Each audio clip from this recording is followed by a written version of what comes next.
hard with for the people of the state of Iowa. And so now the good news is that Zach is there. He's working hard as well. But I don't want my Senate friends to forget who I am or that I was ever there. So if he could use this cup there at the Senate, that would be helpful to me. But that's the past. And so I also have to bring in something to represent the future, right? Here's the future.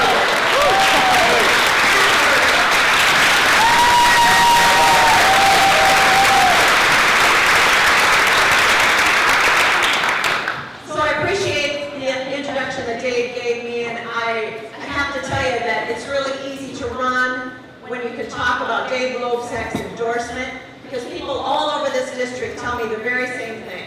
Dave Loebsack showed up, he listened, and he tried to do something about what we had to say. So thank you, Dave Loebsack.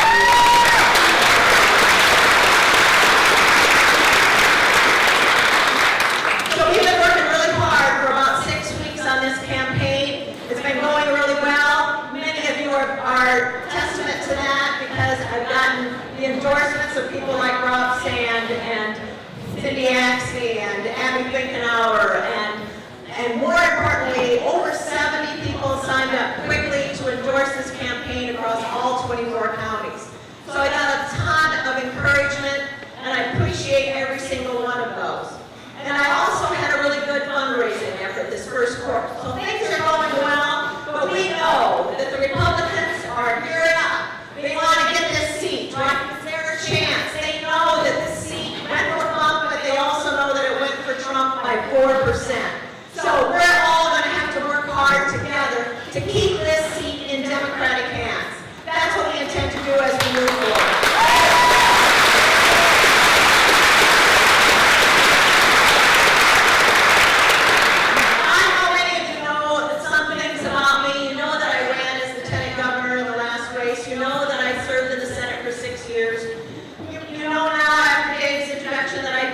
Over 20 years, and that Paul and I are farmers. Paul and I are both farm kids. We've been on the farm all our lives, pretty much. We started farming at our place. We bought our farm in 1986, which many of you may remember was the depths of the farm crisis. It was the bottom. And we decided to do something crazy and buy a farm at the worst possible time. But I had penciled it out. Paul and I sat at the kitchen table, we penciled it out, and we took a risk. And we knew that if we worked really hard, and we were smart, and we were willing to sacrifice, that we could make it happen. And it turned out to be the best decision we've ever made in our lives, because things have just gotten better. Well, that's what I know about this race. We penciled it out. We figured it out. We know what the risks are. We're willing to sacrifice and work hard, and we are going to make this happen.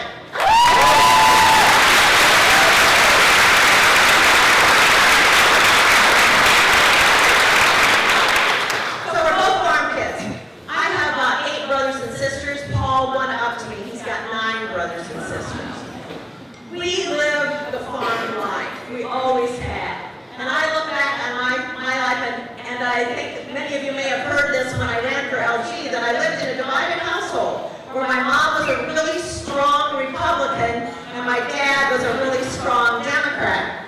And we had a caucus at our dinner table every single night talking about the issues, right? It was a lot more, not quite interesting as the caucus we have at the Senate sometimes, but it was pretty robust. And in that process, I learned how to listen to another argument and how to sharpen my opinion because of it. To recognize that other people who don't think the same have good opinions too, and maybe I ought to take that into account. But I also learned how to stand up for what I believe in and make a difference. And that really was apparent to me because even though Mom and Dad were equal on their belief system and their ability to make a point, Mom was a little bit compromised in that because when my second oldest brother, when she was pregnant with my second oldest brother, she had a bad heart.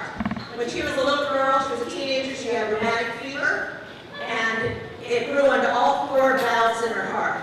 So from then on, she was a very sick lady. And when she was pregnant with my second oldest brother, she went into heart failure. And so she ended up in the hospital long before the baby was due. And they put her under an oxygen tent and hoped that she and the baby would survive. And it was pretty nip and tuck. And as was testament to her grit and her perseverance, both of them did survive. But the doctors told Dad that she probably wouldn't live very many more years and it would be a very tough existence. They also told him that even though they thought that she whispered through these months of being on oxygen, that it was because she was weak, that really wasn't the case. They didn't know what happened, but her voice was just a whisper.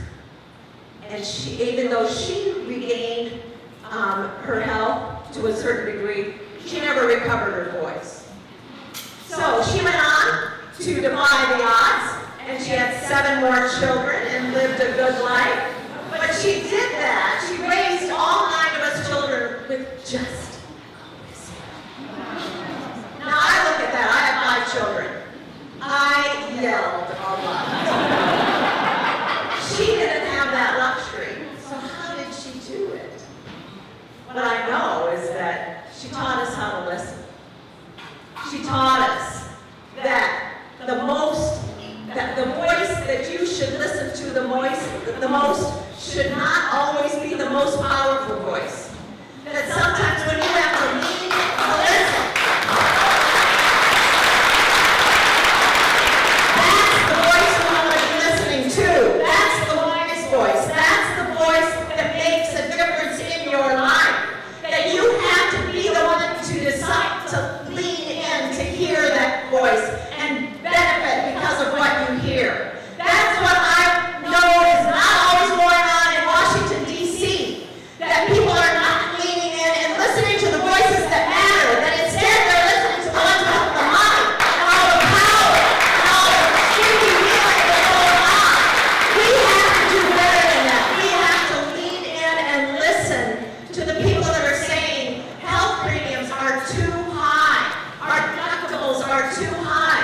People are going into bankruptcy because our healthcare system is not working for them, and we can do better. We need to lean in and listen to the voices of rural Iowa, of small towns, of rural people, of small farmers who are saying we need somebody to recognize that we need the resources to do what we know we can do. We can raise the crops. We can do the things that make a difference in rural Iowa.